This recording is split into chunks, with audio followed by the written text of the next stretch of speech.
दोस्तों, इस वीडियो में हम लोग बात करेंगे डिटेल में उत्तर वैदिक और वैदिक काल के बीच जो है हम लोग कंपेयर कर रहे थे। हमने पिछली क्लास में यहाँ का देखा था, कुछ क्लासेस हमने की हैं वैदिक काल पे और उत्तर वैदिक काल पर 2 क्लासेस हो गई हैं।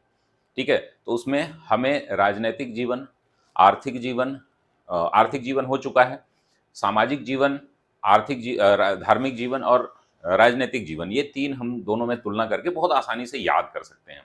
तो दोस्तों, इसमें हम लोग डिटेल में बातचीत करेंगे। पहले एक बार हम लोग क्विक रिवीजन कर लेते हैं, हमने क्या-क्या पढ़ लिया है अभी तक। तो दोस्तों, हमने पढ़ लिया है आपका पूरा फर्स्ट चैप्टर जो है आपका खत्म हुआ, जैसे इतिहास के स्रोत, ठीक है ना?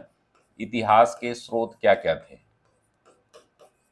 बहुत ही इंपॉर्टेंट था ये, इसको आप लोग जरूर, जो लोग नहीं देखें, सोर्सेस ऑफ इंडियन हिस्ट्री, जैसे कि हम कहाँ से इतिहास को पढ़ते हैं। क्या हमारा सेकेंड चैप्टर जो है दोस्तों, सेकेंड चैप्टर जो है इंडस वैली सिविलाइजेशन, सिंधु घाटी सभ्यता, ठीक है ना? सिंधु घाटी सभ्यता के बारे में हमने डिटेल में पढ़ लिया है, सिंधु घाटी सभ्यता, ठीक है ना? और तीसरा जो चैप्टर हम पढ़ रहे हैं ऋग वैदिक और उत्तर वैदिक काल, ठीक है ना? वैदिक और उत्तर वैदिक। इसके बाद हम लोग ये क्लास आज खत्म हो जाएगी पूरी। फोर्थ चैप्टर पढ़ेंगे 600 बीसी एंड महाजनपद काल, ठीक है ना? और इसी में हम लोग 2 चैप्टर अलग से इसी में बांट करके पढ़ेंगे, जिससे कि बौद्ध धर्म, जहां से प्रश्न ज्यादा हमारे आते हैं, बौद्ध धर्म और जैन धर्म। तो ये कंप्लीट हमने करना है, इसको हम लोग 5-7 दिन में, और पूरी एंशिएंट हिस्ट्री हम लोग कंप्लीट कर रहे हैं। नमस्कार दोस्तों, मैं धनंजय सिंह आप सभी का स्वागत करता हूं। बहुत बहुत स्वागत है आपका इस चैनल पर। और दोस्तों, इस चैनल के माध्यम से मैं बता दूं कि हमारी पूरी जो है क्लासेस चल रही हैं, फाउंडेशन बैच के साथ साथ जो है अन्य क्लासेस भी चल रही हैं। उन क्लासेस से आप जुड़ सकते हैं। उन क्लासेस से जुड़ने के लिए आपको क्या करना होगा दोस्तों, हमारे विभिन्न कार्यक्रम ज्वाइन कर सकते हैं आप, जिसमें हम देख सकते हैं कि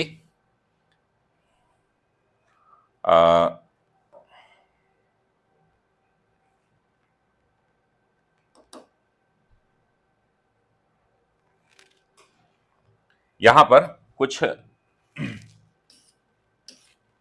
हमारे कार्यक्रम हैं, उन कार्यक्रमों से आप जुड़ सकते हैं। उन कार्यक्रमों के बारे में थोड़ा सा मैं आपको एक इंट्रो दे दूंगा, फिर उसके बाद हम क्लास शुरू करेंगे। ये हमारे देखिए एसए की क्लास है। एसए की क्लास से आप जुड़ने के लिए हमारे जो है ऐप को डाउनलोड करेंगे, अभियान सिविल सर्विसेज ऐप डाउनलोड करके ये सारी क्लासेज आप देख सकते हैं। साथ ही दोस्तों, हमारे ऐप के साथ साथ जो है हमारे विभिन्न और भी कार्यक्रम हैं, जैसे कि हमारा एसए के साथ साथ ये 28 फुल लेंथ टेस्ट सीरीज है इसके बारे में हम बात करेंगे। इसको ज्वाइन कर सकते हैं आप। साथ में हमारा जो है फाउंडेशन बैच है, उसको आरओ का बैच है, उसको ज्वाइन कर सकते हैं। और एक 75 दिवसीय जो है वो क्रैश कोर्स है, उसको ज्वाइन कर सकते हैं। तो चलिए शुरू करते हैं हम लोग इस क्लास को। एक बार हम क्यों रिवीजन कर लेंगे कि अब तक जो हमने देखा उसमें क्या क्या चीजें हमने कंफर्म कर ली हैं, यानी कि हमें सब कुछ चीजें याद करते हुए चलना है। याद करने के क्रम में हम जो है कहाँ तक आगे बढ़े हैं। तो दोस्तों, हमने क्या बात किया था, वैदिक सभ्यता के बारे में बात की थी। हो सकता है कि ये चीजें आपको नोट्स कम दिखे, कम जो है पिछली क्लास में जो अलग मोड में मैं क्लास लेता हूं उसमें दिखेंगी एग्जैक्ट। अगर आपको कम दिख रही हैं तो आप क्या करिए, रिजोल्यूशन थोड़ा सा हायर कर लीजिए, तो ये सारी चीजें आपको दिखेंगी। तो हमने क्या बात की थी, ऋग वैदिक काल में, जिसका कालक्रम क्या है 1500 बीसी से 1000 बीसी तक, और 1000 बीसी से 600 बीसी तक उत्तर वैदिक काल। इसमें हमने ऋग्वेद, सामवेद, यजुर्वेद और अथर्ववेद, इनके बारे में बात की। अभी जो है हम बात करेंगे, इसके बाद जो है हमने इनको अलग अलग देखा, इनमें क्या क्या बातें कही गई हैं जो हमारे परीक्षा के दृष्टिकोण से बहुत ही ज्यादा महत्वपूर्ण है। जैसे कि हमने बात की थी ऋग्वेद, सामवेद, यजुर्वेद और अथर्ववेद में किन किन बातों में आधार बना करके, विषय क्या है, पुरोहित कौन से हैं, उपवेद कौन सा है, उपवेद के संकलनकर्ता कौन है, ब्राह्मण कौन है, ठीक है ना? तो ये काफी महत्वपूर्ण था, आप इसको याद जरूर कर लीजिएगा। उसके बाद हमने देखा था वेदांग। वेदांग में दोस्तों हमने 6 वेदांग देखे थे, जिसमें शिक्षा, कल्प, व्याकरण, निरुक्त, छंद और ज्योतिष, ये 6 अंग हैं वेदों के, जिनको आसान बनाने के लिए ये वेदांग लिखे गए थे। उसके बाद हमने बात की थी दोस्तों वेदों से प्राप्त हुए प्रमुख जानकारी, जिसमें हमने देखा था ऋग्वेद, सामवेद, यजुर्वेद और अथर्ववेद में क्या क्या जानकारी है। दोस्तों यहाँ पर आर्यों के बारे में हम बात करते हैं तो मूल निवास जो है इनका कहाँ पर है, इसको लेकर के काफी विवाद है।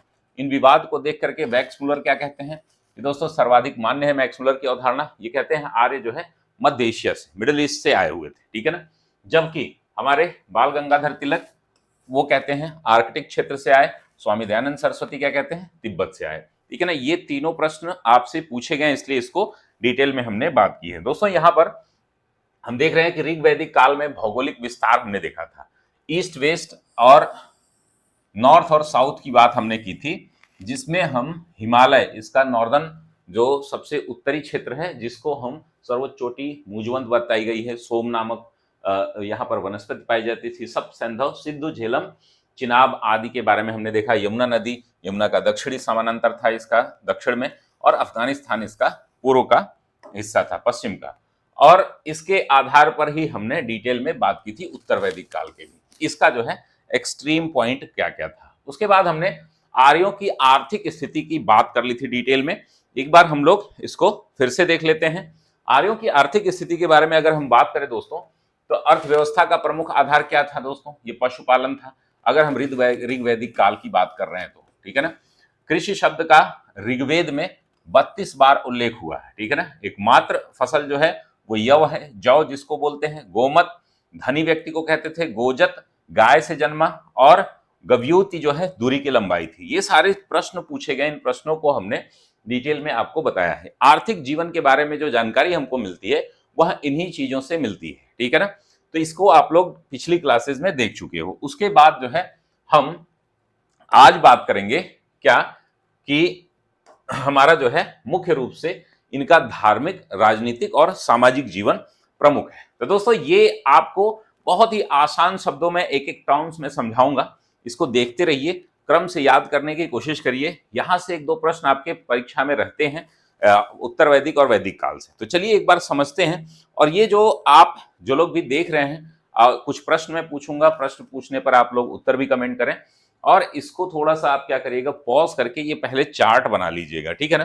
तो देखिए दोस्तों, ऋग वैदिक काल में हम धार्मिक स्थिति की बात करेंगे, फिर उसके बाद उत्तर वैदिक काल में करेंगे। तुलनात्मक हमने यहां पर कर दिया है, जिससे क्या होगा कि आपको समझने में बड़ी आसानी होगी। जैसे धर्म की प्रकृतिवादी अवधारणा थी, 33 देवताओं की बात की गई थी।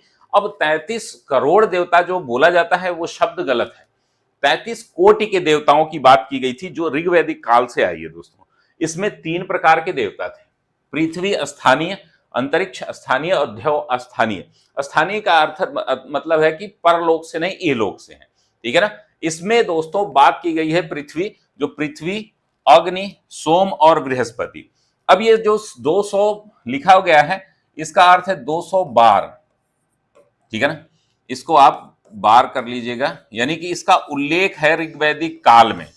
तो सबसे महत्वपूर्ण यानी 1 नंबर पे जो देवता माने जाते हैं ऋग्वैदिक काल के, वो कौन है, वो इंद्र है, ठीक है ना। दूसरे नंबर के जो देवता माने जाते हैं वो अग्नि, 200 बार इनका उपयोग हुआ है। और तीसरे जो प्रमुख हैं वो वरुण है, और इनका मेरे ख्याल से 100 कुछ बार उपयोग हुआ है। आप एक बार यहां पर चेक कर लीजिएगा, ठीक है ना। तो एक बार हम लोग अलग अलग देखते हैं और समझते हैं। जैसे पृथ्वी है, पृथ्वी, अग्नि, सोम और बृहस्पति, ये पृथ्वी जो है स्थानीय के देवता हैं, जिनमें अग्नि का 200 बार प्रयोग किया गया है। अब ये सभी प्राकृतिक देवता हैं, प्राकृतिक यानी कि पृथ्वी जो है मां के समान मानी जाती थी, क्यों, क्योंकि अन्न की उत्पादक थी। और साथ ही जो है अग्नि से हम बहुत सारे कार्य करते थे। सोम जो है किसी प्रकार का सोमरस था, अब वो सोमरस जो है वह आयुर्वेद के रूप में भी हो सकता है इलाज के लिए, या कुछ लोग नशे के रूप में भी उसको यूज करते रहे होंगे। बृहस्पति, तो ये सोम जो है वो भगवान अलग है, और वो जो पहले मैंने बताया था ना मूजवंत पर्वत पे जो सोम पाया जाता था वो अलग है, ठीक है ना। तो ये सोम ईश्वर अलग है, और वहां पर जो सोम रस का उपयोग है वो अलग है। तो बृहस्पति हो गए। अग्नि व्यक्ति और ईश्वर के बीच मध्यस्थता का देवता माना जाता था, ठीक है ना, मीडिएटर का। इंद्र को वर्षा का देवता माना जाता था, और वृत्रहंता कहा जाता था। वृत्रहंता युद्ध, वर्षा की वजह से इनको वृत्रहंता और युद्ध का देवता कहा जाता था। पुरंदर यानी कि किलों को जीतने वाला। ये इनके इंद्र के नाम थे। ये प्रश्न सारे एक एक बिंदु से प्रश्न पूछे गए हैं। ये हाल रही ऋग्वैदिक काल की। एक बार हम कुछ और चीजें हैं वो देख लेते हैं। ऋग्वैदिक काल में यज्ञों का महत्व था, ठीक है ना। और यहां पर देखेंगे कर्मकांड बहुत ज्यादा बढ़ जाएंगे उत्तर वैदिक काल में। पहले हम ऋग्वैदिक काल को समझते हैं। पंच महायज्ञ की अवधारणा थी यहाँ पर। पंच महायज्ञ क्या होते हैं दोस्तों? 5 प्रकार के यज्ञ होते थे, जिसमें ब्रह्म यज्ञ, भूत यज्ञ, देव यज्ञ, अतिथि यज्ञ, पृथ्वी यज्ञ, ठीक है ना। ये 5 प्रकार के यज्ञों का वर्णन है। इसको लिख लीजिएगा और इसको याद करने के लिए कैसे याद करेंगे आप? ब्रह्म यानी कि ईश्वर। जैसे हम आप उत्तर वैदिक काल में जाते हैं तो ब्रह्मा विष्णु महेश का कॉन्सेप्ट वहां पर आता है। यहां पर ब्रह्मा एकमात्र देवता होते हैं, ठीक है ना। तो वहां पर ब्रह्म यज्ञ, और ब्रह्म से भगवान से भूत, भूत यानी कि जो बीत गया है, भूत यज्ञ, देव यज्ञ, अतिथि यज्ञ और पृथ्वी यज्ञ, ये 5 प्रकार के यज्ञ होते थे। इनको पंच महायज्ञ बोला जाता था। त्रिऋण, 3 प्रकार के ऋण होते थे, आज भी ये मौजूद हैं। आप सभी को पता है कि इस ऋण को प्राप्त करने के लिए जो है देव ऋण, पितृ ऋण और ऋषि ऋण, जो आप सभी व्यक्ति जो है व्याकुल रहते हैं अपने कर्म। हिंदू धर्म में जो लोग विश्वास रखते हैं वो लोग इन तीनों ऋणों से निवृत्ति पाना चाहते हैं। जैसे कि हम पितृ ऋण से अगर अपने पैरों पर खड़े हो जाते हैं और पिता के जिम्मेदारियों को ले लेते हैं, तो ये सारी चीजें हैं। आगे हम जो है देव ऋण, पितृ ऋण और ऋषि ऋण, तीनों की बात आप करेंगे। देवताओं की तुलना में देवियों का कम महत्व था। यहाँ पर ये पॉइंट नोट करिएगा। हालांकि महत्व था, ऐसा नहीं था बिल्कुल महत्व नहीं था। पितृ सत्तात्मक समाज था, पुरोहित वर्ग मध्यस्थ नहीं था। यानी कि ये कुल धार्मिक व्यवस्था है हमारे ऋग्वैदिक काल की। अब हम थोड़ा सा कंपेयर करेंगे उत्तर वैदिक काल से। दोस्तों यहां पर कर्मकांड कम थे लेकिन यज्ञ आदि होते थे। फिर यहां पर कर्मकांड प्रभावी हो गए, ठीक है ना। यहां पर कर्मकांड अब प्रभावी हो गए। ब्रह्मा यानी कि सबसे प्रमुख देवता जो है वो ब्रह्मा हो गए, जिनको प्रजापति भी कहा जाता था। प्रजापति किसको कहा जाता था? ये ब्रह्मा को कहा जाता था। विष्णु या नारायण दोनों एक ही हैं। देखिए ब्रह्मा या प्रजापति एक हैं। 3 ब्रह्मा विष्णु महेश। त्रिदेव का कॉन्सेप्ट यहां पर आया था। किसका? त्रिदेव का कॉन्सेप्ट। इसको मैं किसी अन्य कलर से लिखता हूं, नहीं तो आप इसमें कंफ्यूज होंगे।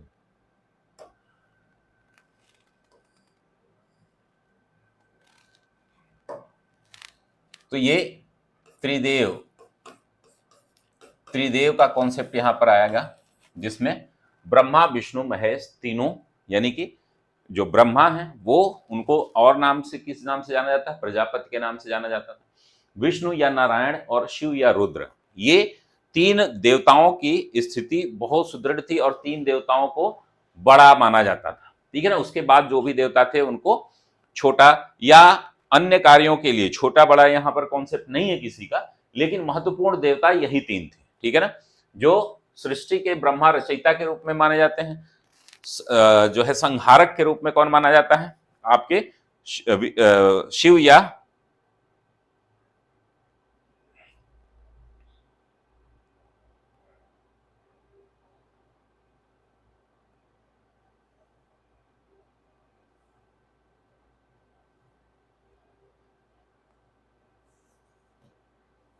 चलिए, तो यहां पर हम लोग बात करेंगे, ठीक है ना।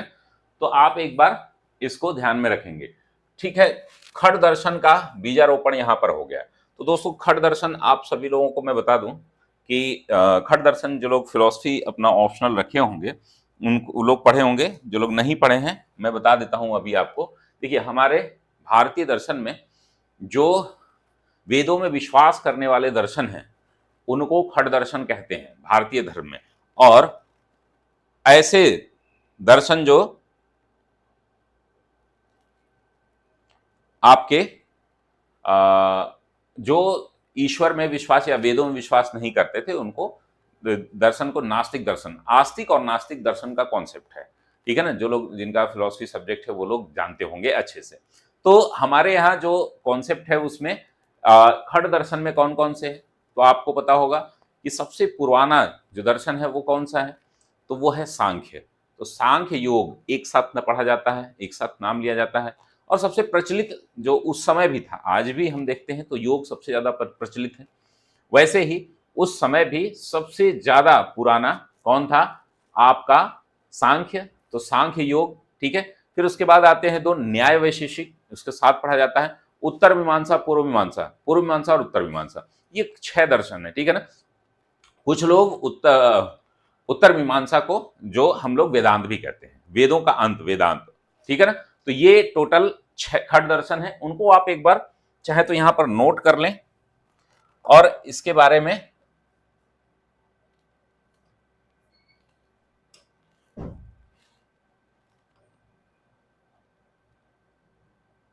थोड़ा सा हम ध्यान देंगे यहां पर कि हमने खट दर्शन यहां पर देखना है।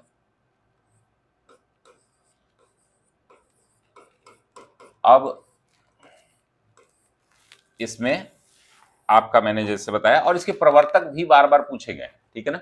इनके प्रवर्तकों के भी बारे में बार बार आपसे पूछा गया है। जैसे आप देखेंगे सांख्य, योग, न्याय, वैशेषिक,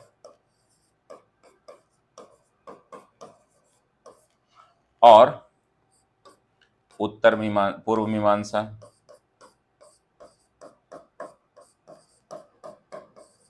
इन दोनों को मिला के मीमांसा दर्शन कहते हैं, लेकिन ये उत्तर मीमांसा।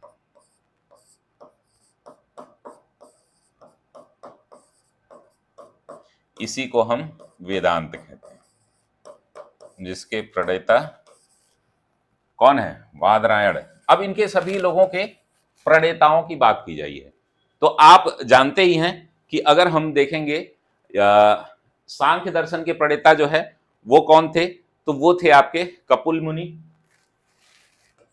कपिल मुनि। ये योग के पतंजलि, आपको पता ही होगा। गौतम, गौतम और वादरायण जो है सबसे लास्ट में है आपके, कणाद और गौतम मुनि। न्याय वैशेषिक, कणाद और वादरायण, ये जैमिनी, कणाद, ठीक है ना। ये हो गया, ये आपका, ये टोटल है। ये प्रश्न कई बार आपसे पूछा गया तो इसको भी आप लोग डिटेल में थोड़ा याद रखिएगा, ठीक है ना। तो आपका ये हम लोग कहां पर थे? यहां पर आपके कि खट दर्शन के बारे में हमने बात की थी। तो खट दर्शन का बीजारोपण, तो इसी को हम जब भारतीय दर्शन पढ़ते हैं, जिन लोगों का ऑप्शनल फिलॉसफी होगा, हालांकि यूपीपीएससी में अब नहीं है, जो लोग यूपीएससी की तैयारी कर रहे होंगे जिनका ऑप्शनल फिलॉसफी है वो लोग समझ रहे होंगे इसको। यज्ञों का महत्व बढ़ गया था, ठीक है ना। अब यहां पर आपने देखा था 5 प्रकार के पंच महायज्ञ थे, लेकिन अब यज्ञ जो है और भी मतलब आडंबर के रूप में यज्ञ कराए जाते थे। अब उसको दिखावा और अपने शक्ति का प्रदर्शन करने के रूप में इसको देखा गया। तो अश्वमेघ यज्ञ जो साम्राज्य विस्तार के लिए किया जाता था राजा द्वारा, राजसूय यज्ञ राज्याभिषेक होता था किसी राजकुमार का या राजा का, वाजपेयी यज्ञ मनोरंजन के लिए किया जाता था, सुरापान के लिए सौत्रामणि यज्ञ, और पुरुष मेघ जो है इसमें अब बलि भी जाने लगी। पंच जो पंच जानवर भी इसमें हैं, पंच जंतु जिनको बलि के रूप में शामिल किया जाता था, आगे हम देखेंगे। तो ये 5 जो है आपके प्रमुख यज्ञ थे जो कर्मकांड प्रभावी हो गया था। यहां पर लिखा है ना आपने, कर्मकांड प्रभावी हो गया था यहां पर। तो कर्म कांडों को दिखाने के लिए ये बहुत बड़े स्तर के, विभत्स स्तर के ये यज्ञ कराए जाते थे। धीरे धीरे आप देखेंगे कि ऋग वैदिक काल के बाद उत्तर वैदिक काल में क्या होता है, धीरे धीरे आडंबर की संख्या बढ़ती है। अभी हम लोग सामाजिक जीवन देखेंगे तो कर्मांत व्यवस्था जो थी ब्राह्मण क्षत्रिय वैश्य शूद्र की, उसको भी जन्मजात व्यवस्था कर दिया गया। धीरे धीरे होगा ये। तो ये बदलाव सभी धर्मों में, सभी क्षेत्रों में होता है। जब लोग, जो संपन्न लोग होते हैं वो विपन्न लोगों को दबाते हैं। उनसे जो है आपने पढ़ा होगा कि हर सोसाइटी में, हर धर्म में क्या होता है कि जो लोग, जिनका सत्ता पे ज्यादा पावर होती है, वो और जो लोग कार्यरत होते हैं उनको दबाया जाता है, ठीक है ना। आश्रम व्यवस्था का जन्म हुआ, ठीक है ना। आश्रम जैसे 4 आश्रम हमने देखे हैं, ब्रह्मचर्य, गृहस्थ, वानप्रस्थ और संन्यास। तो ब्रह्मचर्य में शिक्षा का काम करना होता था, गृहस्थ में आप जो है अपने गृहस्थ जीवन में बच्चे पैदा करना, आप जो है अपने और बच्चियों का, माता पिता का पालन पोषण करना, जो भी है। वानप्रस्थ जंगल में जाकर के आप जो है फिर से शिक्षा दीक्षा आदि का करना, और संन्यास मतलब पूरे भी जीवन से संन्यास ले लेना, ये चले जाना। तो ये आपके 4 आश्रम बताए गए। जोबालोपनिषद में इन चारों आश्रमों का वर्णन है, ठीक है ना। ये पहली बार आप जो है इसको नोट कर लीजिएगा, पहली बार ये चारों आश्रमों की व्यवस्था क्या है, जाबालोपनिषद में की गई है, ठीक है। 16 संस्कार की उत्पत्ति हुई थी दोस्तों। 16 संस्कार जैसे कि गर्भाधान से लेकर अंत्येष्टि तक 16 संस्कार हैं दोस्तों। कुल 16 संस्कारों को हम यहां पर नहीं बताएंगे क्योंकि क्लास बहुत लंबी हो जाएगी। 16 संस्कारों को हम अलग से करेंगे, ठीक है ना।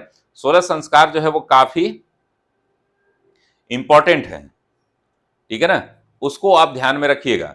16 संस्कार ऐसे होते हैं जो आपको मैंने बताया था ना कि जो पहला संस्कार होता है वो क्या है, गर्भाधान, यानी कि जब कोई महिला प्रेग्नेंट होती है वहीं से मनुष्य का जीवन शुरू हो जाता है, ठीक है ना। तो 16 संस्कार में क्या हो जाएगा, पहला संस्कार है गर्भाधान, उसके बाद पुंसवन है, ठीक है ना, उसके बाद सीमंतोन्नयन है, और भी बहुत सारी चीजें हैं जैसे कि आप देखते होंगे उपनयन संस्कार होता है, आपका जात कर्म संस्कार होता है, विवाह भी एक प्रकार से संस्कार है, अन्नप्राशन कुछ लोग कराते हैं, मुंडन कराते हैं, ये सभी संस्कार हैं, ठीक है ना। इसमें जो अंतिम संस्कार है तो उपनयन संस्कार जो है काफी महत्वपूर्ण हो गया था। यहां पर महिलाओं का उपनयन संस्कार होता था, लेकिन यहां पर महिलाओं का उपनयन संस्कार अब बंद हो गया। आगे हम देखेंगे सामाजिक जीवन में इसके, ठीक है ना। अंत्येष्टि यानी कि जब क्रियाकर्म होता है वह अंतिम संस्कार था, ठीक है ना। तो इस पे बाद में हम बात करेंगे। पुरुषार्थ की भी अवधारणा आई थी, ठीक है ना। अब देखिए 11वां उपनयन संस्कार जो ये सबसे प्रमुख था, जिससे द्विज की अवधारणा आती है। द्विज कौन थे इसमें, देखिए जो हमारी पूरी जातियां बटी हुई थी, यानी कि जो कर्म आधारित जातियां थी, अब वो कैसी हो गई थी जातियां, अब वो जन्म आधारित हो गई थी। तो इसमें द्विज में ब्राह्मण, क्षत्रिय और वैश्य आते थे, ठीक है ना। हम अभी जब पढ़ेंगे इसका सामाजिक जीवन पढ़ेंगे तो उसमें इसको डिटेल में करेंगे। तो ब्राह्मण, क्षत्रिय और वैश्य जो है इन्हीं का उपनयन संस्कार होता था, ठीक है ना। इसलिए सबसे महत्वपूर्ण संस्कार था वो, ठीक है ना। महिलाओं का उपनयन संस्कार ऋग वैदिक काल में होता था, लेकिन उत्तर वैदिक काल में इसकी अवधारणा समाप्त हो गई। दोस्तों यहां पर 4 पुरुषार्थ की बात की गई है, धर्म, अर्थ, काम और मोक्ष। धर्म, अर्थ, काम और मोक्ष के जो 4 प्रकार के पुरुषार्थ माने जाते थे, धीरे धीरे जब हम वेदांत जब आते हैं उपनिषद काल में, तो ये मोक्ष को समाप्त कर दिया गया। धर्म, अर्थ, काम को ही जो है मुख्य रूप माना जाने लगा, जो आज यही चल रहा है। मोक्ष जो है यानी कि हम शांति की अवधारणा को पूरा नकार चुके हैं, इसलिए पूरा विश्व जो है वह क्या है, परेशान है, ठीक है ना। तो ये आप ध्यान में रखेंगे दोस्तों। 17 प्रकार के पुरोहित थे, ये जानने की आवश्यकता नहीं है। यज्ञों में बलि की अवधारणा जो है यह बढ़ने लगी। हालांकि ऋग्वैदिक काल में भी कहीं कहीं उल्लेख मिलता है, लेकिन ये बढ़ने लगी। यूप, जिस पर जो है ना, जिस खंभे से पशु बांधा जाता था, ठीक है ना, बलि के लिए पशु को बांधा जाता था, उसको यूप कहते थे। पंच पशु की बात यहां पर की गई है, बकरी, भेड़, सांड, घोड़ा और मनुष्य। अगर आपसे पंच पशु के बारे में एग्जाम में पूछ दिया जाए तो आप जो है मनुष्य का टिक नहीं लगाएंगे, लेकिन मनुष्य भी पंच पशु में आता है, याद रखिएगा। बकरी, भेड़, सांड और घोड़ा के साथ साथ जो है कौन पंच पशु में कौन जानने लगा, कौन मनुष्य भी शामिल है। तो ये आप ध्यान में रखेंगे। साथ ही दोस्तों हम बात करते हैं आपके राजनीतिक जीवन की, ठीक है ना। तो ऋग वैदिक काल में राजनीतिक जीवन जो है वो क्या था, राजतंत्रात्मक था। राजतंत्रात्मक के साथ साथ वंशानुगत था। वही वंशानुगत की अवधारणा यहाँ पर बहुत प्रगाढ़ हो गई, ठीक है ना। राजनीतिक जीवन की अगर हम बात करें तो ये राजा का पद जो था वो वंशानुगत था। कम से कम 10 बार पूछा जा चुका है आपकी प्रारंभिक परीक्षा में। जब मुख्य परीक्षा ऑब्जेक्टिव होती थी तब भी कई बार पूछा गया, ठीक है ना। राजा का पद वंशानुगत था। एक दास राज्य युद्ध के बारे में बात की गई है ऋग्वेद में, जो दो राजाओं के बीच, दो लोगों के, दो गुटों के बीच युद्ध था, जिसमें एक गुट जो था 10 राजाओं का, जो 5 आर्य थे, 5 अनार्य थे। 5 आर्यों के नाम कई बार पूछे गए हैं, तो वो कौन कौन से थे? पुरु, अनु, यदु, द्रव्यु और तुवर्ष, ठीक है ना। 5 अनार्य कहीं मिलते नहीं हैं, इस वजह से मिलते भी हैं तो आपको याद करने की जरूरत नहीं है। इनके जो पुरोहित थे वो वशिष्ठ थे, इनके पुरोहित जो थे वो विश्वामित्र थे। 10 राजाओं की जीत होती है। तो ये आगे चल के हम देखेंगे इनके बारे में भी। तो ये शासन काल जो है वो कैसे चलाते थे। 3 प्रकार की समितियां होती थी, इनके बारे में हम बात करेंगे। जन शब्द की उत्पत्ति हो चुकी थी, 275 बार ऋग्वेद में वर्णन है इसका। सभा का 8 बार, समिति का 9 बार, वही विदत का 122 बार। यानी कि 3 समितियां थी, 3 जो है राजनीतिक संस्थाएं थी, सभा, समिति। ये सभा जो थी वो राज्यसभा की तरह थी, समिति जो थी लोकसभा की तरह थी। अब ये देख लीजिएगा, विदत, विदत जो है बुजुर्गों वाली संस्था थी और इसका सबसे ज्यादा बार वर्णन है, अर्थात ये तीनों में सबसे ज्यादा महत्वपूर्ण, सर्वाधिक महत्वपूर्ण ये संस्था थी, ठीक है ना। तो आज का जो है निदेशक मंडल जो है आपका वो सबसे ज्यादा महत्वपूर्ण था उस समय, ठीक है ना। तो चलिए हम थोड़ा सा इसके बारे में बात कर लेते हैं। आपके उत्तर वैदिक काल में राजनीतिक व्यवस्था कैसी थी। इस काल में जनपद शब्द का उल्लेख हो गया है। 2 प्रकार के जनपद देखे गए, पुरु और पांचाल, ठीक है ना। पहले ये जनपद पुरु और भरत के नाम से जानते थे, वही भरत जिसके नाम पर हमारे भारत देश का भारत नाम पड़ा।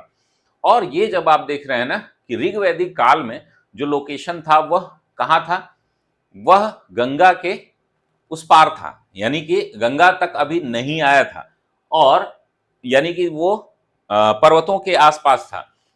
और नेपाल आदि, नेपाल हो गया आपका, उत्तराखंड आदि हो गया।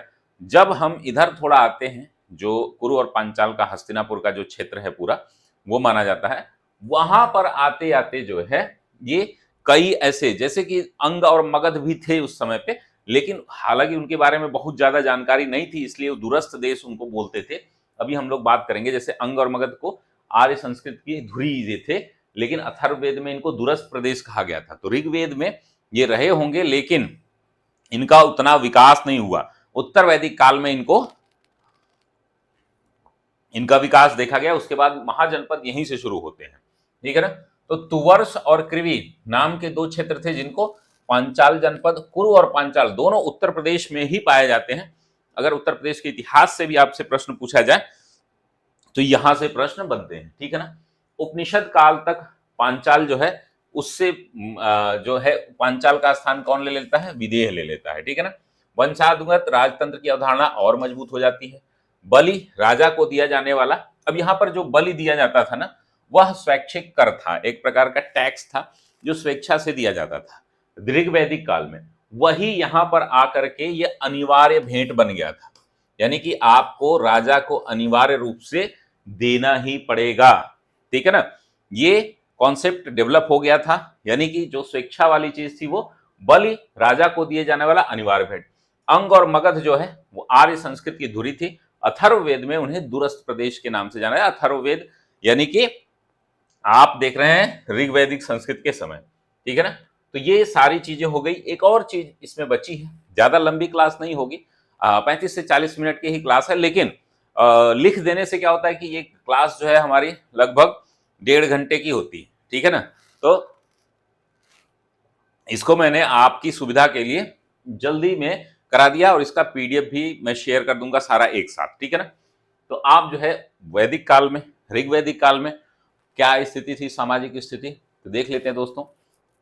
संपूर्ण ऋग्वेद में जो वर्णन है, वर्णन से क्या मतलब है कि बार बार ये वर्णन क्यों शब्द हम लोग यूज कर रहे हैं कि ऋग्वेद में इतनी बार ये बोला गया है, यमुना का वर्णन कितना है, गंगा का वर्णन कितना है, अग्नि का वर्णन कितना है, इंद्र का वर्णन, इसलिए क्योंकि उसके महत्व को दर्शाता है। जिन चीजों की बार बार बात होती है, राहुल गांधी जी की बार बार बात होती है, चाहे जैसे भी हो, नेगेटिव हो पॉजिटिव हो, इसका मतलब उनके महत्व को दिखाता है। मोदी जी की बार बार लोग बात करते हैं, इसका मतलब क्या है, उनका महत्व है। वैसे ही जिनकी बात होगी उनका महत्व है, चाहे वो पॉजिटिव हो या नेगेटिव हो, ठीक है ना। संपूर्ण ऋग्वेद में ब्राह्मण 15 बार इनकी बात की गई है, क्षत्रिय 9 बार, वैश्य 1 बार और शूद्र की 1 बार, ठीक है ना। इसका मतलब है कि ब्राह्मण का महत्व ज्यादा था। ब्राह्मण यानी कि यहाँ पर पंडित से महत्व था, पंडित यानी कि ज्ञानी। कर्म आधारित व्यवस्था थी, यहाँ पर कर्म के आधार पर बताया जाता है। ऋग्वेद के पुरुष सूक्त में 10वें मंडल में बताया गया है कि संयुक्त पर एक ही परिवार के व्यक्ति में कोई ब्राह्मण था, कोई क्षत्रिय था, कोई वैश्य था, कोई शूद्र था, वह कर्म आधारित था। जो धीरे धीरे यहाँ आकर के जन्म आधारित वर्ण व्यवस्था बन गई थी, वही आज जाति व्यवस्था हमारे समाज में बनी हुई है। संयुक्त परिवार प्रथा थी, यहाँ पर लोग मिलजुल कर रहते थे। समाज की सबसे छोटी इकाई कुल था, कुल का जो प्रमुख होता था कुलपति, यानी हमारे यहाँ जो मुखिया की कॉन्सेप्ट था ना, परिवार का मुखिया एक होता था। अभी तो लोग एकल परिवार अवधारणा में ज्यादा लोग विश्वास करने लगे हैं, नहीं तो जो भी बड़ा यानी कि पिता, बड़े पापा या कोई भी, या दादाजी हैं तो दादाजी, दादाजी के बाद जो सबसे बड़े होते थे वो मुखिया होते थे। आज भी बहुत सारे परिवार में ये है, लेकिन ये परंपरा धीरे धीरे खत्म होती जा रही है। क्यों? क्योंकि लोग अपने आप को आत्मनिर्भर बनाने लगे हैं, ठीक है ना, अपने निर्णयों के लिए आत्मनिर्भर बनाने लगे हैं। इसलिए समाज में बहुत सारी कुरीतियां और विसंगतियां आ गई, ठीक है। तो यहां पर हम बात कर रहे हैं समाज की सबसे छोटी इकाई जो थी कुल था, कुल का जो प्रमुख था कुलपति कहलाता था। पर्दा प्रथा एवं सती प्रथा नहीं थी। विधवा पुनर्विवाह होते थे, स्त्रियों का उपनयन संस्कार होता था। ध्यान रखिएगा, यहाँ पर प्रश्न कई बार पूछे गए हैं। ऋग्वैदिक काल में स्त्रियों का उपनयन संस्कार होता था, द्विज की अवधारणा नहीं थी यहाँ पर, यानी कि सभी लोग, यानी कि ब्राह्मण, क्षत्रिय, वैश्य, शूद्र सभी का उपनयन संस्कार होता रहा होगा, ठीक है ना। ऋग्वेद के 8वें मंडल में विदुषी स्त्रियों का वर्णन है। ये सारी जो स्त्रियां हैं ये कौन सी हैं? विदुषी स्त्रियां हैं, ठीक है ना। इन विदुषी स्त्रियों में अपाला, घोषा, लोपामुद्रा, सिक्ता, निवावरी और नियोग प्रथा। नियोग प्रथा क्या होती है दोस्तों? इस पर भी बहुत लंबी क्लास हो जाएगी, इसको डिटेल में नहीं हम समझते हैं।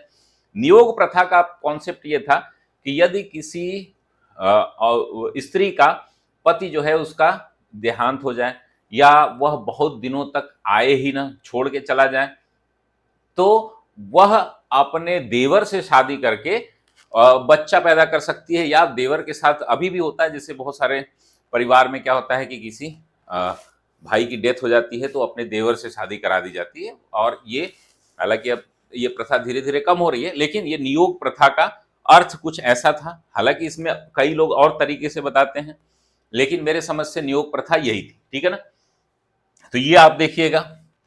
अब ये हमारा क्या हो गया, आपका उत्तर वैदिक काल देखते हैं। तो स्त्रियों की स्थिति में यहां पे गिरावट आ जाती है। वर्ण व्यवस्था समाज का अभिन्न अंग बन जाता है। वर्ण व्यवस्था में क्या है, ऐत्रेय ब्राह्मण में चारों वर्णों के कर्तव्य अब बताए गए। पहले क्या था, कर्तव्य के आधार पर वर्ण बताए गए थे। अब जो है वर्ण के आधार पर कर्तव्य बता दिए गए, यानी कि सब चीजें उल्टी हो रही हैं, यानी कि विकृतियां धीरे धीरे समाज में आ रही हैं। यानी कि वर्णों में, वर्णों का कर्तव्य क्या था, जो पठन पाठन ज्ञान वर्जन यानी कि शिक्षण का काम करता है, ज्ञान देने का कार्य करता था, वो ब्राह्मण होता था, ठीक है।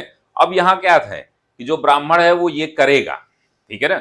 यहाँ पर क्या था कि वो चाहे शूद्र ही हो, उसके पास अगर ज्ञान हो, अगर वो ब्राह्मण का कार्य करता है तो वह कर्म से ब्राह्मण हो जाता है। लेकिन यहाँ पर अब वर्णों के कर्तव्य बता दिए गए, यानी कि अब समाज में चीजें थोपी जा रही हैं। अब धीरे धीरे यहां से क्या है, वर्ण व्यवस्था सुदृढ़ होगी, जो कि जन्म आधारित होने लगेगी, ठीक है ना।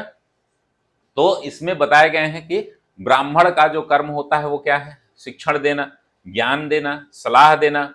क्षत्रिय का कर्म है रक्षा करना, जो वैश्य है उनका कर्म है व्यापार करना, और जो शूद्र है उनका कर्म क्या है, सेवा करना। तो ये सारे कर्म यहाँ पर ऐतरेय ब्राह्मण में बताए गए हैं। मैत्रायणी संहिता में स्त्रियों को, अभी देखिए ये प्रश्न बहुत बार पूछा गया है, अब यहीं से विकृतियां समाज में आने लगी। स्त्रियों को जुआ और शराब के साथ जो है 3 बुराइयों में, ठीक है ना, 3 बुराइयों में गिना जाने लगा। यानी कि शराब, स्त्री और जुआ, यह लोगों का जीवन बर्बाद करती है, ये ऐसा कॉन्सेप्ट आने लगा समाज में, ठीक है ना। साथ ही दोस्तों यहां पर अथर्ववेद में कन्या के जन्म की निंदा भी की गई है, यानी कि स्त्रियों को लेकर के अब हीन भावना समाज में आने लगी। शतपथ ब्राह्मण में देखें दोस्तों तो पत्नी को अर्धांगिनी का दर्जा दिया गया है। बृहदारण्यक में गार्गी और याज्ञवल्क्य के जो संवाद है, जिसमें याज्ञवल्क्य गुस्सा होकर के कहते हैं गार्गी मैं तुम्हारा सर फोड़ दूंगा, वो संवाद की बात बृहदारण्यक में की गई है।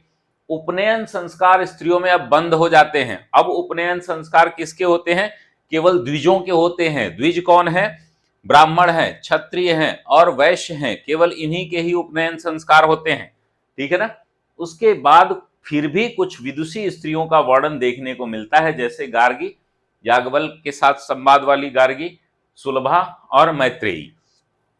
तो ये रही कंप्लीट जानकारी दोस्तों आज की क्लास की। आशा करता हूं आपको क्लास पसंद आएगी, क्लास रेगुलर चलेगी, ठीक है ना। तो आप लोग जो लोग भी क्लास देखें कमेंट जरूर करें, क्लास को बहुत अच्छे से इसका नोट्स बनाएं। यहां से सीधे सीधे प्रश्न आपके आ जाएंगे। देखिए प्रारंभिक परीक्षा में जो लोग भी सफल नहीं हो रहे हैं, 1 नंबर 2 नंबर 4 नंबर से जिनका सिलेक्शन रुक जा रहा है, उन लोगों को अब ऑर्गेनाइज होने की जरूरत है। बहुत पढ़ाई से आपका सिलेक्शन नहीं रुक रहा है कि आपने पढ़ाई कम की, आपका सिलेक्शन सिर्फ इसलिए रुक रहा है क्यों, क्योंकि एक तो आयोग की बहुत सारी गलतियां हैं, 8-8 10-10 प्रश्नों का उत्तर ये बदल दे रहे हैं। फिर उसके बाद जो है आपकी कमी क्या है, प्रैक्टिस ना करना, शॉर्ट नोट्स ना बनाना। फ्रेमिंग के फॉर्म में अगर नोट्स इस तरीके से आप बना लेते हैं टॉपिक वाइज, लगेगा 3 से 4 महीना लगेगा। फिर से आइए जीरो से काम करना शुरू करिए, मेरे साथ काम करिए। हिस्ट्री का, ज्योग्राफी का, पॉलिटी, इकोनॉमी, साइंस, सभी का धीरे धीरे यहाँ पर नोट्स आपका तैयार होगा। 2024 में जिन लोगों का प्रारंभिक परीक्षा इधर रुका है, 2024 में बिल्कुल भी प्रारंभिक परीक्षा नहीं रुकनी चाहिए। साथ ही दोस्तों कुछ चीजें आपको ध्यान में रखनी होंगी, आपको रिवीजन करना होगा, बार बार टेस्ट देना होगा। जो मैंने 90 डेज के, जो लोग भी हमारे पुराने स्टूडेंट हैं जुड़े हुए हैं, 90 डेज के कुछ टेस्ट कराए थे, 90 टेस्ट थे, उन टेस्ट को फिर से करिए। फिर से जो चैप्टर पढ़ रहे हैं वहां से उस टेस्ट को उठाइए।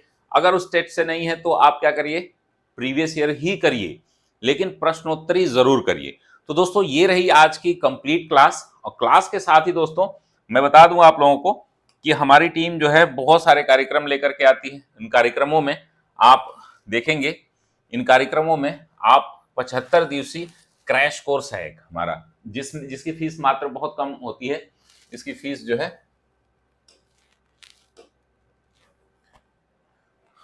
जो भी कोर्सेज है, हमारे कोर्सेज की बहुत फीस होती नहीं है, बहुत नॉमिनल फीस होती है। तो इसमें आपके क्रैश कोर्स क्लासेस भी होंगी। क्लासेस यानी कि आपके अभी देखिए आईआर की क्लासेस शुरू होंगी, ठीक है ना, आईआर की होंगी, साइंस टेक की होंगी, सब पे नोट्स बन रहे हैं। बस आपको नोट्स प्लस आपकी इकोनॉमी की होंगी, एथिक्स की भी कुछ क्लासेज होंगी, पुरानी जो क्लासेज हैं वो आपको मिल जाएंगी। ये सारी क्लासेज होंगी, साथ में टेस्ट सीरीज भी होगी, ठीक है ना। उसके माध्यम से आप बहुत सारा लाभ ले सकते हैं। साथ ही दोस्तों हमारी और एक हमारा है फाउंडेशन बैच है आरओ बीईओ के लिए। जो लोग भी तैयारी कर रहे हैं आरओ खंड शिक्षा अधिकारी या बीईओ के लिए कर रहे हैं तैयारी, वो हमारे कार्यक्रम से जुड़ सकते हैं। इसके साथ ही दोस्तों हमारे फाउंडेशन बैच है। अगर आप ये बैच ले लेते हैं तो आपको सभी क्लासेज जो होती हैं वह आपको निःशुल्क रहती हैं। यहाँ पर कोई भी टेस्ट हो, हमारा कोई भी कार्यक्रम हो, करंट अफेयर्स हो, इससे राइटिंग हो, जीएस 1 2 3 4 5 6 मेंस का हो, या हिंदी लेखन हो, सब कुछ इसी में आ जाता है। ये ऐप के माध्यम से आप ले सकते हैं, ठीक है ना। साथ ही दोस्तों 28 टेस्ट की एक सीरीज है, वो टेस्ट सीरीज आप ज्वाइन कर सकते हैं, जिसमें आपके जीएस के 18 टेस्ट हैं। यहाँ पर देखिए 28 टेस्ट जो है टोटल है, 5 हिंदी 5 एस्से, वीकली कॉपी का एवेल्युएशन होता है। और साथ ही दोस्तों वीकली एस्से राइटिंग की क्लासेज हैं, जो कि बहुत ही ज़्यादा फेमस हैं आप लोगों के बीच, आप लोगों के 1050 की मात्र है, इस पर जो है मूल्यांकन सीरीज चल रही है। चंद्रयान पर जो हमने एस्से बोला था वो 1-2 दिन में आप लोगों को मिल जाएगा। कुछ लोगों ने लिख करके भेजा है एस्से, एस्से सभी लोग लिख करके भेजिए। तो ये रही कंप्लीट जानकारी आज की क्लास की। मेरे ख्याल से उत्तर वैदिक और वैदिक काल में अब जो है आपको कभी भी कंफ्यूजन नहीं होगा, ठीक है ना। आप जो है हमेशा अब इन चीजों को याद रखेंगे, टॉपिक को याद रखेंगे। मिलते हैं हम लोग अगली क्लास में, तब तक के लिए धन्यवाद। अगर आपको क्लास पसंद आए तो इसको कमेंट बॉक्स में कमेंट जरूर करिएगा। मैं कोशिश करूंगा कि अब ज्यादा कंटेंट और कम समय में आपके बीच लेकर के आऊं। बहुत बहुत धन्यवाद। तब तक के लिए स्वस्थ रहिए, मस्त रहिए, व्यस्त रहिए। बहुत बहुत धन्यवाद दोस्तों।